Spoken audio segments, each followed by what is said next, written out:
How did a desolate desert port turn into a bustling metropolis in just half a century? And is Dubai just a reflection of successful capitalism, or does it have a much darker secret? Keep watching to find out.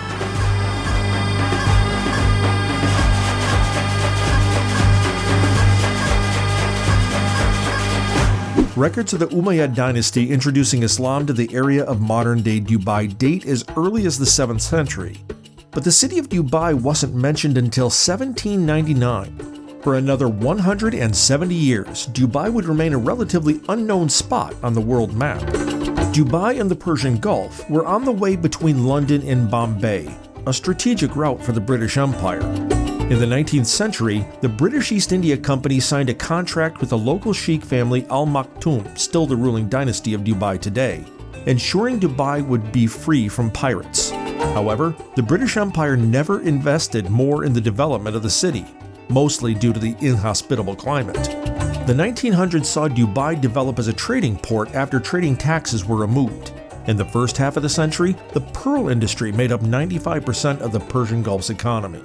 In 1961, Sheikh Rashid Al Maktoum, inspired by his tours of modern European cities, had the Dubai creeks artificially deepened so that bigger ships could sail in.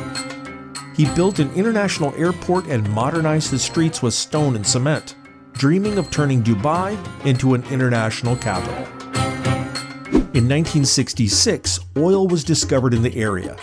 It wasn't a tremendous amount, but Sheikh Rashid knew that this limited resource could be turned to great profit. He used this opportunity to keep developing the infrastructure of the city. Around the same time, Dubai joined Qatar in creating a new currency, the Riyal, after the devaluation of the Persian Gulf rupee, which had been issued by the government of India. This enabled Dubai to rapidly expand and grow. Rashid hired top architects and engineers from all over the world, intending to make Dubai an attractive town for all nationalities and people of all faiths. In 1979, Dubai had its first skyscraper, the 39 stories high Dubai World Trade Center. Rashid's efforts were ridiculed in the international press, who saw the building as a tiny copycat of the much taller buildings in Manhattan. After Rashid died in 1990, his son Mohammed took over the plans for developing Dubai into the city we know today. He was inspired by Daniel Burnham, the architect who had designed the city of Chicago. Like Burnham, he wanted to go big and create projects impressive enough to attract tourists from all over the world. In 2000, Sheikh Mohammed unveiled the Emirates Towers, the tallest buildings outside the US at the time. From then on, Dubai Towers got taller and taller, culminating with the 2010 Burj Khalifa, which is still the world's tallest building at 828 meters. Mohammed also created the famous Emirates airline with the help of Sir Maurice Flanagan from British Airways in 1980.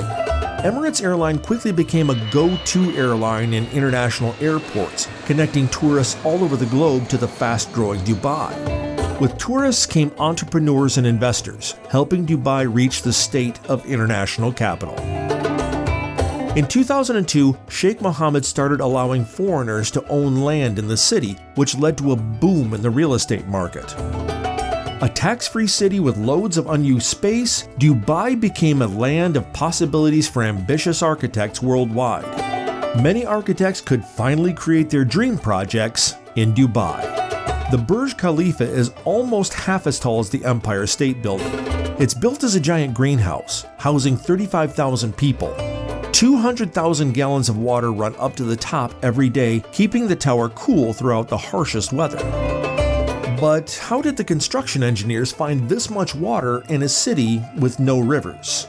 Water still flows under the desert rock, all around the city, and it flows at a much slower pace than a river. When the water's flowing through the wadis, of course, it's flowing really quickly, but once it gets underground, it starts flowing around between sand grains and pebbles and so on. It moves much more slowly. And also, of course, it can't evaporate as easily because it's not on the surface. So that water can stay there in the ground for thousands of years. This underground water, together with giant desalination plants, formed the main source of Dubai's fast expansion. Pumping water as high as the top of Dubai skyscrapers requires a lot of pressure, which could make the pipes explode. Engineers have designed reservoirs every 40 floors so that the water is taken up in stages. The underground pipe network in Dubai is designed to perfection, keeping the water cool and giving each inhabitant 145 gallons of water per day. Another challenge for Dubai's mega projects is laying down a safe foundation. Dubai's desert sand can make the skyscrapers topple and fall if the foundation isn't strong enough. This is actually what we are dealing with here when we design. We have to worry about these sands, which are either loose or cemented. I mean, we're talking about such conditions existing until about 25 or 30 meters below the ground. The construction teams must drill through the thick layer of sand until they find bedrock. They fill the holes with clay, then they fill them with 100 tons of concrete each. Apart from being construction wonders, Dubai skyscrapers are also architectural marvels. The Cayenne Tower, constructed in 2018, rotates a full 90 degrees over the course of its 306-meter height. The Helix design protects interior spaces from direct sunlight while reducing the structural impact of strong winds. The Dubai Opera, which opened in 2016, is a mix of old and new, celebrating Dubai's maritime past along with its super expansionist present. The building can convert into 3 modes: concert hall, theater, and event space. The 2008 Atlantis Hotel combined Bahama design with traditional Arabic decor in this arguably kitschy monument. It has underwater suites, and a twin hotel opened in late 2020, Atlantis II. But Dubai is home to many other mega projects outside skyscrapers and hotels.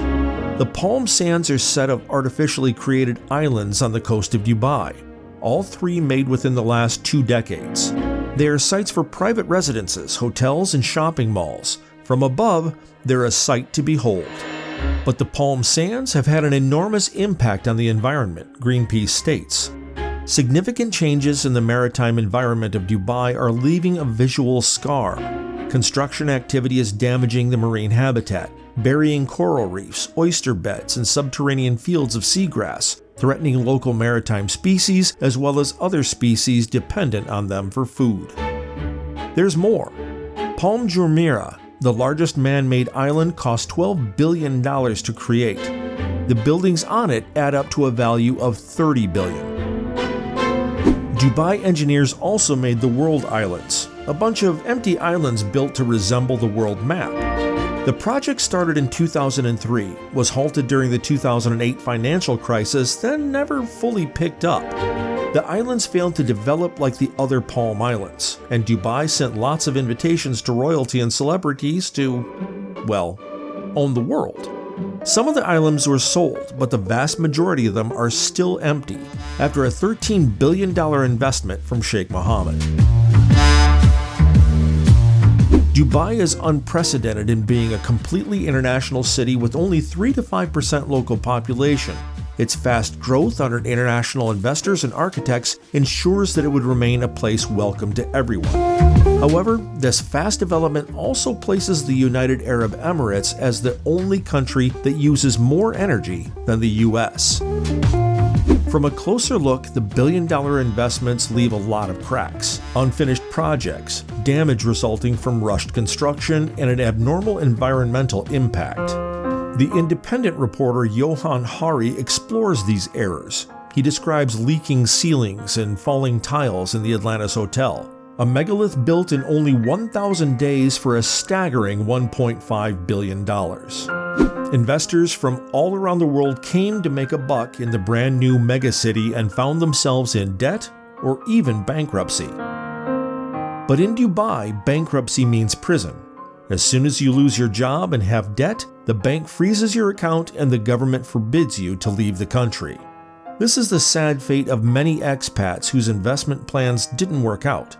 They're now in prison or living illegally in their cars.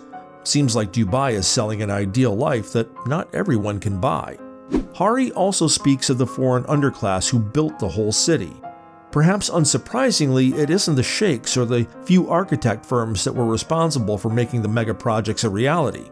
The living and working conditions for these men are so bad that they are hidden away from the rich visitors so that it doesn't bother them. Most of these workers are promised easy money for a 9-to-5 construction job. Once they arrive, their passports taken away, their jobs turn to 14-hour shifts, and their wages plummet from the initial offer. They're also made to pay $2,000 to $3,000 work visas before they can get their pay. They work in 130-degree heat for $100 a month, live in tiny common rooms without water toilets, and drink water that hasn't been properly desalinated. A Human Rights Watch study found that there is a cover-up of the true extent of deaths from heat exhaustion, overwork, and men taking their own lives. And yet Dubai is sending the world a message that in the city, everyone can live in luxury. Local dissidents like Mohammed Al-Masuri have been trying to improve Dubai's human rights laws from within. They have had their passports removed, their jobs taken, and their children made unemployable. He explains that most companies are owned by the government, so they work hard to hide these dark stories so that they can keep making a profit. Dubai owes a lot of debt to Abu Dhabi, its neighbor city with much more oil and much more profit, so it relies on people's debt to survive. This is a city built from nothing in just a few wild decades on credit and ecocide, suppression and... Dubai is a living metal metaphor for the neoliberal globalized world that may be crashing, at last, into history. Dubai's incredible expansion over the last 55 years is a story for the history books. How the quality of life will change for its foreigners remains unknown. Could you live in Dubai? What do you or don't you like about the city? Let us know what you think in a comment, and while you're at it, don't forget to like the video and subscribe to our channel.